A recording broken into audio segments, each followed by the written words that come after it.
നല്ല വേദന ഉണ്ടാക്കുന്നുണ്ട്. ഞങ്ങൾ മദ്യം പറഞ്ഞ സമയത്ത് തൊട്ടിട്ടില്ല. ഞങ്ങളൊരു ഹാപ്പിനെസ്സിന് വേണ്ടിയിട്ടാണ് ഞങ്ങൾ ഈ സമയത്ത് ഇറങ്ങുന്നത്. ഞങ്ങൾക്ക് പാലക്കാട് പുതുശ്ശേരിയിൽ RSSകാർ ആക്രമിച്ചത് ഈ ചെറിയ കുട്ടികൾ അടങ്ങുന്ന കരോൾ സംഘത്തെയാണ്. ഈ കുട്ടികളെയാണ് മദ്യപിച്ചു എന്നതുൾപ്പെടെയുള്ളത് ആക്ഷേപിച്ചത്. ആ കുട്ടികൾ അവർക്കുണ്ടായ അനുഭവങ്ങൾ പങ്കുവയ്ക്കും. മോൻ എത്ര ക്ലാസ്സിലാണ് പഠിക്കുന്നത്? ഞാൻ 5. അന്ന് എന്താ നടന്നത്? അന്ന് കരോണ പോയപ്പോൾ ഇവര് അങ്ങോട്ട് വിളിച്ചിട്ട് പൈസ തരാൻ നീ കളിക്കുമ്പോൾ പറഞ്ഞു. അങ്ങ് ഉള്ളിൽ പോയപ്പോൾ ഞങ്ങളുടെ ഇവിടുത്തെ ഒരു ചാച്ചന്മാരോട് പോകണ്ടാ പറഞ്ഞു. അങ്ങോട്ട് പോകണ്ടാ പറഞ്ഞപ്പോൾ ഞങ്ങൾ വെളിയിൽ പോയപ്പോൾ ഒരു ബാക്കിൽ കൂടി ഫ്രണ്ടിൽ കൂടി വന്ന് ഞങ്ങളെ ചുറ്റിയിട്ടപ്പോൾ ഞങ്ങളുടെ ബാസിൽ ചവിട്ടി. അതിൽ SFI എന്ന് എഴുതിയില്ലായിരുന്നു. അതിൽ ഇവർ ചവിട്ടിയിട്ട് നിങ്ങൾ ആര് SFI ഇവിടുത്തെ SFI ചോദിച്ചവർ. എത്ര പേരുണ്ടായിരുന്നു? എത്ര ഒരു 5 പേരൊക്കെ. പിന്നെന്താണ് അവർ പറഞ്ഞത്? ഇങ്ങോട്ട് ബാൻഡ് കളിക്കരുത് എന്ന് പറഞ്ഞോ? ഇങ്ങോട്ട് ബാൻഡ് കളിക്കണ്ട പറഞ്ഞു അവര്. പിന്നെന്തെങ്കിലും പറഞ്ഞോ? പിന്നെ അവർ കുറെ തെറിയും വിളിച്ചു. നിങ്ങൾ ആരെങ്കിലും അടിച്ചോ? ആരുടെ കാലിൽ അടി കൊണ്ടത്? കാലിലടി കൊണ്ടത് ജിതിനില്ല അവിടെ. അന്ന് എന്താ മോനെ ഉണ്ടായത്?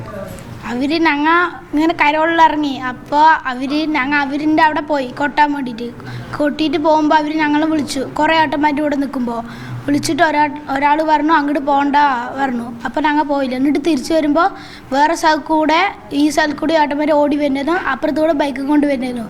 അപ്പോൾ ഞങ്ങൾ അവിടെ നിന്നു. മിക്കറ കൊട്ടിയിട്ട് പോയാൽ മതി, ഇവിടുന്ന് പൈസയൊക്കെ 100-500 തരാ പറഞ്ഞു. എന്നിട്ട് ഞങ്ങൾ പോയി. എന്നിട്ട് ആ ഡ്രം ഇവിടെ വെച്ചിട്ടുണ്ടായിരുന്നു ആ ഏട്ടൻ. എന്നിട്ട് ഡ്രമ്മിൽ വന്ന് ചവിട്ടി, CPM എഴുതിയതിൽ ചവിട്ടി. എന്നിട്ട് അത് പൊട്ടി. എന്നിട്ട് ഞങ്ങൾ നേരെ ഏട്ടന്മാരെ വിളിച്ചു. പിന്നെ നിങ്ങൾ ആരെങ്കിലും അടിക്കുകയെന്തെങ്കിലും ചെയ്തോ? അടിക്കൊന്നുമില്ല, ചവിട്ടിയത് മാത്രമേ ഉള്ളൂ. പിന്നെ അവർ നല്ല തെറിയും വിളിച്ചിട്ടുണ്ട്. അവരെന്താ പറയുന്നത്? അവിടെ കരോള് കളിക്കാൻ പാടില്ലാന്നോ? അവിടെ കളിക്കാൻ പാടില്ല, CPM അവിടുത്തെ ആരാണ് അങ്ങനെ തന്നെ പറഞ്ഞു അവർ. ഇപ്പോൾ ഈ നിങ്ങൾ കുട്ടികളായ ആളുകൾ മാത്രമാണ് അതിൽ ഈ മദ്യപിച്ച് ബഹളം ഉണ്ടാക്കി പ്രശ്നം ഉണ്ടാക്കി എന്നൊക്കെയാണ് ചില ആളുകൾ രാഷ്ട്രീയക്കാരൊക്കെ പറയുന്നത്. അത് നിങ്ങൾക്ക് വലിയ വേദന ഉണ്ടാക്കുന്നുണ്ടോ? നല്ല വേദന ഉണ്ടാക്കുന്നുണ്ട്. ഞങ്ങൾ മദ്യം പറഞ്ഞ സമയത്ത് തൊട്ടിട്ടില്ല. ഞങ്ങളൊരു ഹാപ്പിനെസ്സിന് വേണ്ടിയിട്ടാണ് ഞങ്ങൾ ഈ സമയത്ത് ഇറങ്ങുന്നത്. ഞങ്ങൾക്ക് ന്യൂ ഇയറിന് വേണ്ടിയിട്ട് അതും ഓരോ സംഭവമൊക്കെ പരിപാടിയൊക്കെ ചെയ്യാൻ വേണ്ടിയിട്ട്. അപ്പോൾ ഇവരിങ്ങനെ പറയണത് ഞങ്ങൾക്ക് നല്ല വിഷമമുണ്ട്. നിങ്ങളിപ്പോൾ ഏറ്റവും പ്രായം കൂടിയ ആളാരതിൽ എത്ര വയസ്സുള്ള ആളാ? ഞാൻ 15 വയസ്സിൽ. 15ആണ്. നീയാണ് ഇതിൽ സീനിയർ. ബാക്കി ഇപ്പോൾ എത്ര വയസ്സ് വരെയുള്ള? ബാക്കി എല്ലാവരും 10-12 വയസ്സിൻ്റെ ഇടയിലാണ്. ബാക്കിയൊക്കെ അതിൻ്റെ താഴേക്കുള്ളവരാണ്. പിന്നെ ബാക്കിയുള്ളവരൊക്കെ അത്രേ ഉള്ളൂ.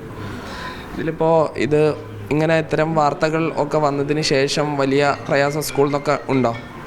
ഇല്ല, സ്കൂളിലൊന്നും അങ്ങനെ അറിഞ്ഞിട്ടില്ല.